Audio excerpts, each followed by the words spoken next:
What's going on, everybody? Welcome back to Talkin Sports with Jake. Hope we're all doing well. I'm over Zoom today just because one of the graduate assistants here at Sacred Heart needed the studio today, so I am on Zoom today.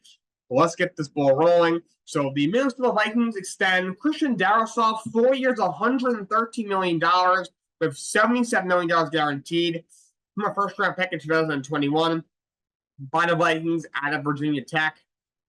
He's turned himself into one of the best offensive tackles in the league, one of the best left tackles in the league, and they lock him down, making him the highest paid offensive lineman in the league. He's one of the highest graded offensive linemen last year. He's locked him down. And next up, another extension in the NFL. The Jaguars extended Tyson Campbell 4 years, $76.5 million, $53.4 million guaranteed. He is developed into one of the better corners in the league. You think he's one of the 10 or 12 top, best cover corners since his rookie year in 2021. He's also one of the 10 to 12 best corners against the run since his rookie year in 2021. So one of the better corners in the league he's developed himself into, and Jaguars locked him down. And also, Browns receiver Amari Cooper, he got a $5 million raise, and the last $20 million of his contract has been guaranteed. He's going to be a free agent at the end of the season. He had a really good year last year. 72 catches for over 1,200 yards and 5 touchdowns. He's a really underrated wide receiver. He's very good. He had 4 different quarterbacks.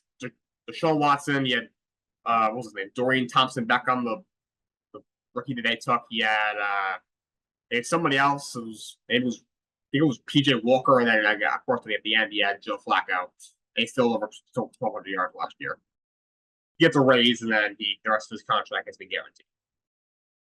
The Edmonton Oilers hired Stan Bowman as the next GM. They let go of Ken Holland shortly after the Stanley Cup.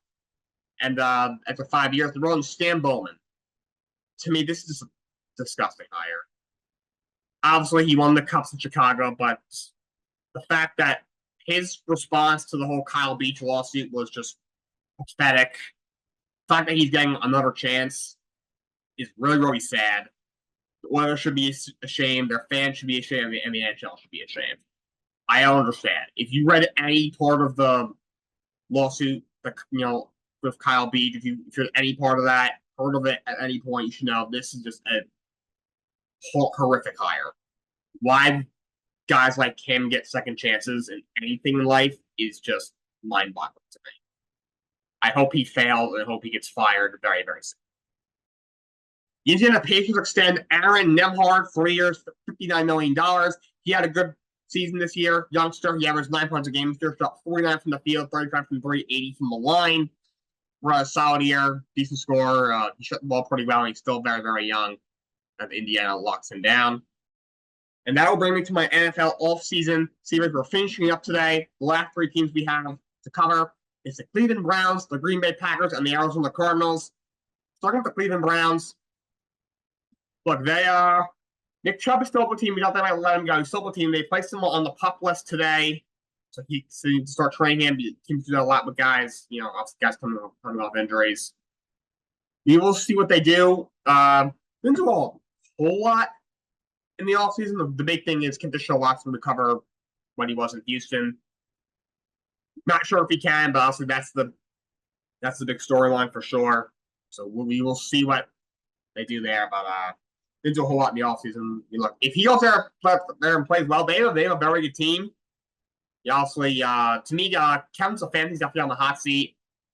Like, he's in 4 years, he's won Coach of the Year twice. He also only has 1 playoff win in 4 years. And look, he already fired his offensive coordinator and a lot of his offensive staff. He retoored his offensive staff, so now he already blamed the coordinator. Now it's on him. It doesn't matter what happens with Watson, who gets hurt. He's got to go out there and at least win. To me, at least he's got to win a playoff game tonight. To me, he's staying a little bit more. Next up is the Green Bay Packers. Obviously, Jordan Love is right now holding out for a contract. I hope they don't make him the highest paid quarterback in the league. The guy had 1 good season. He sat playing on Rodgers for 3 years. He played really well down the stretch last year, bowled out in the playoff game against the Dallas Cowboys. But don't pay him like he's Patrick Mahomes or Joe Burrow, okay? If you want to give him, look, I think they should extend him. They should give him a multi-year deal, so he hasn't. You don't want him hitting the open market if he has a really good year this year. But give him a 3-year deal. Give him $35-40 million a year and be done with it. Give him $110-120 million on 3 years and be done with it. And then a year or two, if he continues to break out, now you can talk about giving him that huge 5-year deal for $200+ million, $250 million. Okay, they have a really good young core, and a lot of times when you pay the quarterback, your window starts to already close. You have to give you how much you have to pay the quarterback. I hope they don't make that mistake. But the big sign they made was bringing Josh Jacobs from Morocco back from the Raiders. He was with the Raiders for his first 5 years of his career. 4 years, $48 million. I thought that was an overpay. Jacobs to me is an overrated player, but he is a good back. But I would have probably stuck Aaron Jones over the year. A.J. Dillon's still there, so you make that move. Other than that, anytime David McKinney, 4 years, $63 million. Makes him, I think, the second or third highest paid safety in the league. He's a very good player. You add him to secondary. Secondary is a place that you can need a little bit of help, which is good. And then you drafted you took a edge rusher in the first round. Or no, actually no, you took Jordan Morgan, a tackle out of Arizona. I think they reached a little bit for him, but that is a major need until you let go of David Bakhtiari. Obviously, he hasn't been able to stay healthy in years. So I assume your left tackle, obviously, you have Elton Jenkins, who's played tackle. He can't play anywhere. I'll have to put him at right tackle, right guard, and next to Josh Myers, they have a center. But but they two main sign were for Josh Jacobs, David McKinney, and then they drafted Jordan Morgan in the first round. And they're trying to extend Jordan Love right now, as we speak. And last but not least is the Arizona Cardinals. Which the big thing was drafting Marvin Harrison, third overall, best player in this draft, in my opinion. The superstar receiver, of course, his father is a Hall of Fame receiver for the Indianapolis Colts, Marvin Harrison Sr. He looks like he's going to be a stud. So that was a nice pickup for them. Also got Trey Benson, who was already the best running back in this draft in the third round.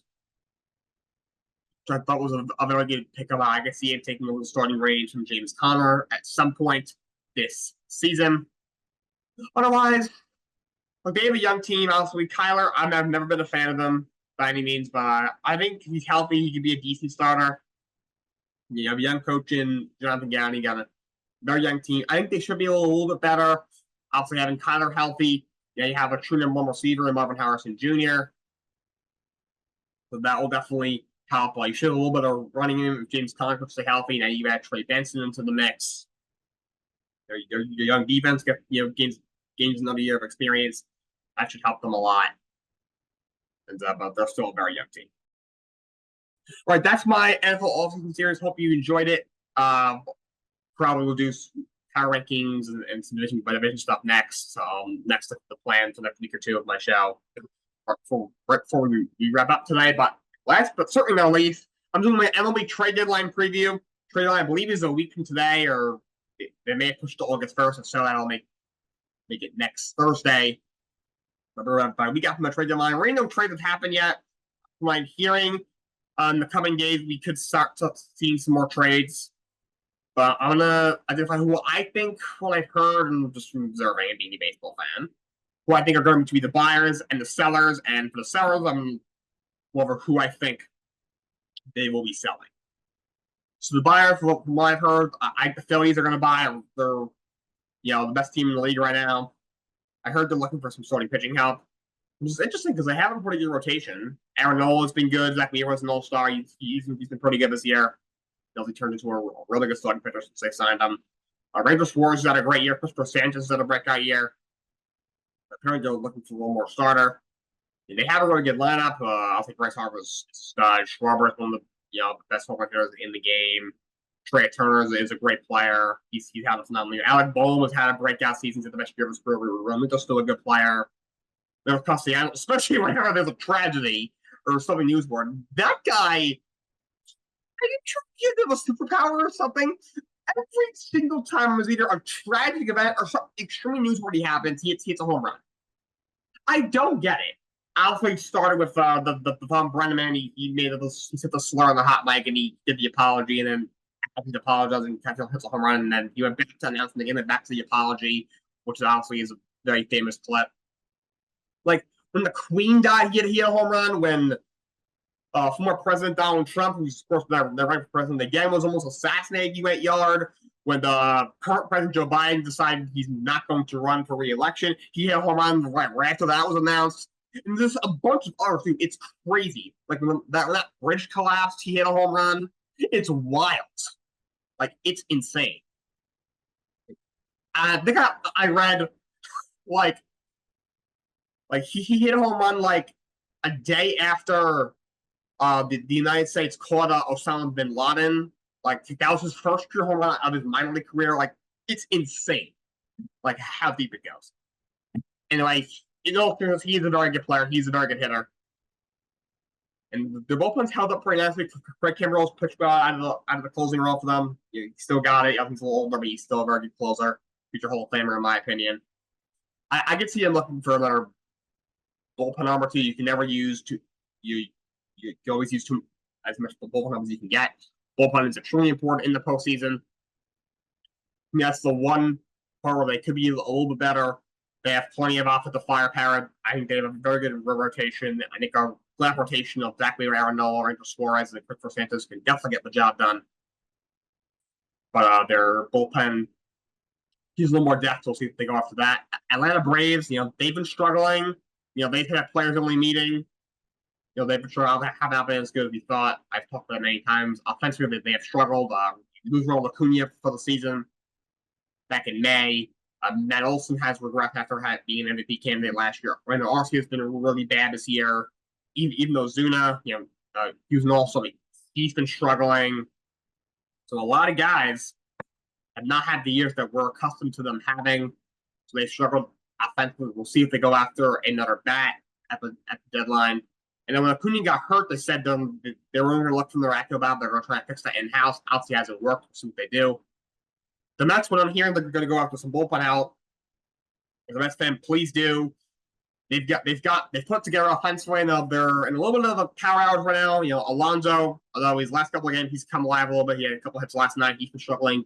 Jim Martinez has been struggling. Alvarez is in a little bit of a slump, but overall they turned around offensively. The rotation has turned it around. Quintana's been pitching very well. Benai's been solid. Severino has had a bounce back year. You're getting Kawhi Senga back on Friday. For that bullpen, Diaz has bounced some injuries. Of course, he was suspended for the sticky stuff, stupid ass thing. He hasn't been the same pitcher he was 2 years ago, coming off the major injury, and he didn't pitch last year. Alvino's been horrible. I still believe Jake Diekman struck out Aaron Judge last night. That addition has not worked out. Reed Garrett's been good, but he's hurt. Brooks Ray had Tommy John in April or May. So the bullpen has not gone according to plan. They use some bullpen help ASAP. So, but right now they're tied for the last wildcard spot. So if they can get some bullpen help, then they might be able to make the playoffs. I think they're 15 games over 500 since middle of June or something like that.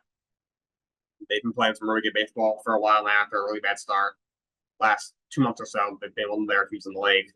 Assuming the Cardinals, I'm hearing, are going to buy. I've heard to look for some pitching help. That team is really old. They've been pretty good offensively. That rotation tells the guy a little better than I thought. Again, they're ancient. They held together. If they can get maybe another star, maybe another reliever or two, that they can make the playoff push. The Dodgers will be buyers. I heard they are going big swinging.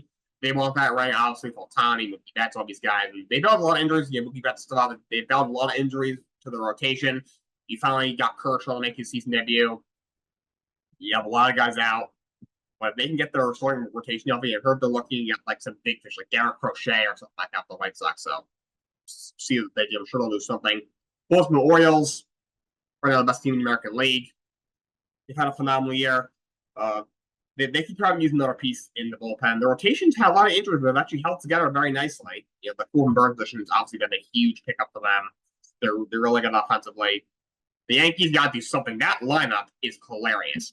You have two absolute superstars in Aaron Judge and Juan Soto. You could argue are both top 5 players in the game. They are both having historically great years. Judge is having just as good a year he had in 2022 when he hit 62 home runs, the American League single-season record. And he might even break that. Soto's also having a historic year of his own. And the rest of the lineup is horrible. That's something that's meant to be Jahmai Jones hitting leadoff. Jahmai Jones. Who is that? He's a career minor leaguer, basically. Hitting cleanup was J.D. Davis. It is July 24th. He has 6 runs batted in this year. He started the year, I forget where, I think the starting year of Oakland. Wasn't that good. They DFA'd him. Yankees claimed him because Anthony Rizzo needed another first baseman. He can play first base, but he's really a third baseman. He's not a really good defender anywhere. And they got him playing at least against the lefties right now. That was their cleanup hitter. Yikes. Yeah, not good. So they could use, obviously, Stanton's out, Rizzo's out. Rizzo hasn't been great this year out. Anyway, such of any other catchers out, he hasn't been great either. They really need another bat or two. And their pitching is even strong. I mean, they're the second worst team in the league since June 15th. With the rotation, Lucas Joe got off to an amazing start. He's been strong. He pitched a little better last night. You give him 5 solid innings. Stroman's been struggling. Rodon's been struggling. Even Cortez's been struggling. So the rotation's been struggling, and the bullpen had some trouble all season. They looked good last night. So they got to do something. Otherwise, they might be a one-and-done kind of team. And you have the Boston Red Sox. They should buy. I'm not sure if they will. You don't know with John Henry, but they have some really good pitching. The rotation has held together despite the injuries. They could use another piece of the bullpen, and they need to get better offensively. Their lineup really has been great. Cleveland Guardians should buy. They're second best team in the American League. They're in a little bit of a slump right now, but they have really good pitching. Their rotation has held together despite losing Shane Bieber. Their bullpen's been really good. They could use a big bat or two, for sure. Seattle Mariners, and they're in danger of blowing that big lead. Of course, they actually pull up to them. That offense is pitiful. They need to get better. They're hitting 219 as a team, hitting like 190 over the last 2 weeks. They got to get better offensively. And the Astros, they've obviously played a lot better. Pull up to the Mariners, tied up for first place. Bullpen's got to be better. The rotation's got it together. Should got Verlander back soon enough. Offensively, they've been very good lately, at least. But that bullpen needs to be better. As for the sellers, Washington Nationals, I guess we'll sell. It's weird. They're like 6 or 7 games under 500. But they're only like 4 back on the wild card, but they'll probably sell. They have a couple guys they could flip. Jesse Winker has had a really good year for them. He's had a bounce back year after a couple of tough years. Saying 262, 11 home runs, 4 RBIs, 813 OPS, 380 on base. I can see them flipping him. And Dylan Flores had a good year. ERA just above 2 in 48 games this year. 39 strikeouts, 13 walks against 49 innings pitched this year. He's been a very solid late inning reliever for a while now. He was with the Dodgers for a while, with the Marlins. Now he's in Washington. He kept some of the bullpen. Those are 2 veterans that they could flip. The Marlins, I'm hearing they're looking to trade Josh Chisholm. He's got 2 years left on his contract. Look, to me, Chisholm is extremely overrated. That player poll I did, he was voted the most overrated player in the league. Don't disagree. He's always hurt. He's obviously his antics, his explosive antics, some people don't like. He hasn't had a great year. He's only hitting 249, 13 bombs, 45 RBs, a 731 OPS.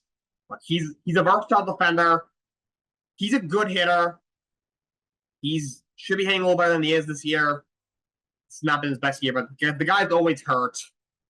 We've been waiting for this guy to break out. It hasn't happened yet. I heard they might move him. I heard he doesn't have much of a market just because of his injury history and just, his attitude some guys don't like. The guy hasn't had a great year either. Somebody else that can move. Tanner Scott, I think, will definitely get flipped. But I guess he's had a very good year. In 41 games, a 1.27 ERA, 16 saves, 48 strikeouts, and 25 walks, and 42 2/3. Had a career year. He's done a great job closing games for them. I'm sure he'll get moved. And then Josh Bell could be a guy who gets moved. Bell's a little bit older, has not had a good year. Only hitting 225, 10 home runs, 42 RBIs, 648 OPS. But he's got a lot of power. He's a big guy. He's got a lot of power. He's got playoff experience. Nothing else could be a power bat on the bench. They won't get a whole lot for him.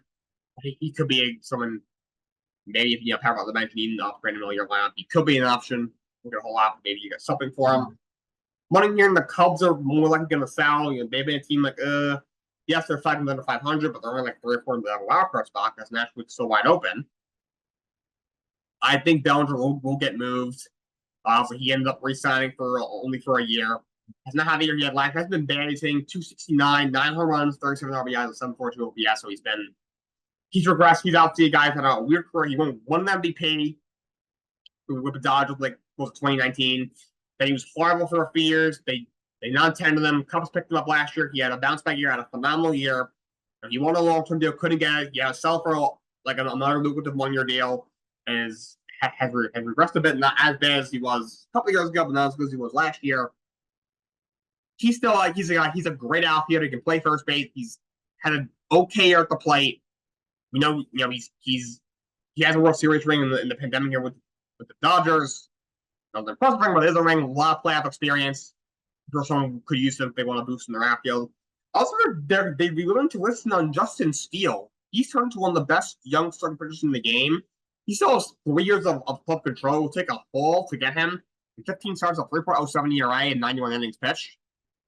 But he's turned into a wildly one of the best starting pitchers in the game. I don't think he'll get moved. It'll take a heck of a fall, but I heard they're listening on it.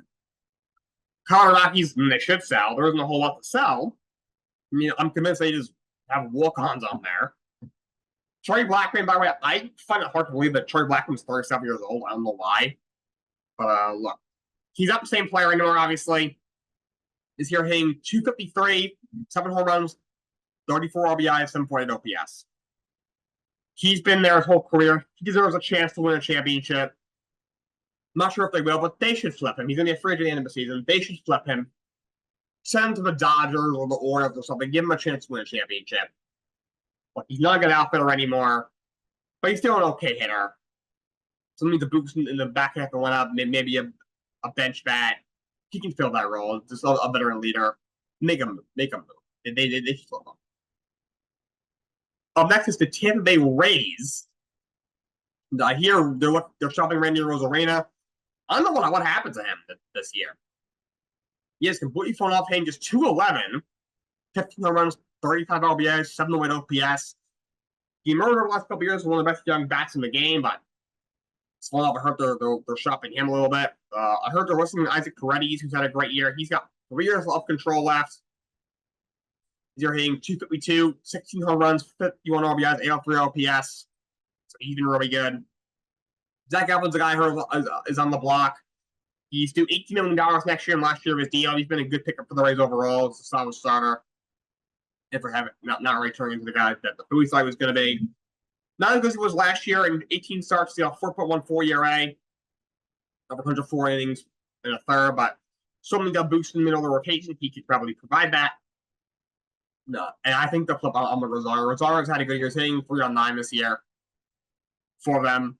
He's a guy also with the Mets. Didn't return to the guy he thought with the Mets with the Guardians, but he's hitting over 300 this year for the Rays. He's been one of the better basketball players in the league this year. You know, he's got defensive versatility. Shortstop, he can play second, he can play third, he can play the outfield. So I'm sure someone would take him. The Toronto Blue Jays. So it came out today that they're not looking to sell. I heard for like Bichette and Vladdy, they need to be blown away. Vladdy's had a good year. This year, he's hitting 292, 16 home runs, 59 RBIs, 833 OPS. Or they need to be blown away. Same for Bichette, whose value isn't very good anyway. He's had a horrible year on the wall. And what's happening with him this year? Hitting 223, 4 home runs, 30 RBIs, OPS under 600. But then you also have Chris Bassett, who's due $22 million next year. And last year, he's getting older. But still a good pitcher. 3.71 ERA in 20 starts, 114 innings pitched, 106 strikeouts. You go down the list. You have Jaime Garcia, who's been out for a while this year, but just got him back. He's been really good when he's been healthy. 28 games, 2.48 ERA, 40 strikeouts against only 7 walks in 29 innings. He also has 5 saves. He's always been a good reliever.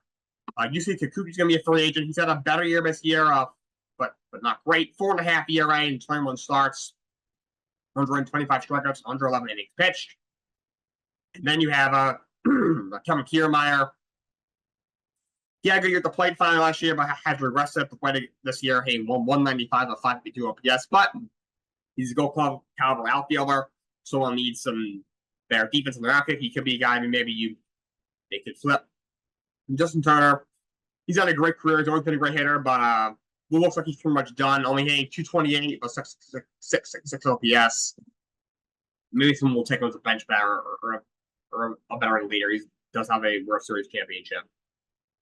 We'll see. Toronto, they should sell. I'm not sure if they will. The Detroit Tigers should sell. Tarek Skubal is a guy that should definitely, at least look into. He's got 2 years of control. He's had a big year this year. 20 starts, 11-3, 2.34 ERA, 146 strikeouts against 22 walks in 123 innings. Made his first All-Star appearance this year. He's one of the best starting pitchers in the league this year. There's been a lot of talk. Will they move him? I heard they're not going to. It wouldn't be a bad idea to listen at least. They have a lot of good pitching, but offensively they're just so bad. I think if you get a really good offer, you should definitely consider it. But obviously, you need to get a lot back for him. But still 2 years of control, so there's no rush. Michael Kolbeck is signed through next year. He's obviously a guy who came up a top starting pitching prospect, has turned into a good reliever. If I'm not doing so well as a starter, but he's not had a good year this year. I think if he gets moved to I skipped. I went to the website. My apologies. I'll get back to that in a minute. Jack Flowery has had a resurgent year. He was a guy a couple of years ago, had a big year for the Cardinals, but a lot of injuries have kind of derailed his career the last few years. Last year finished in Baltimore.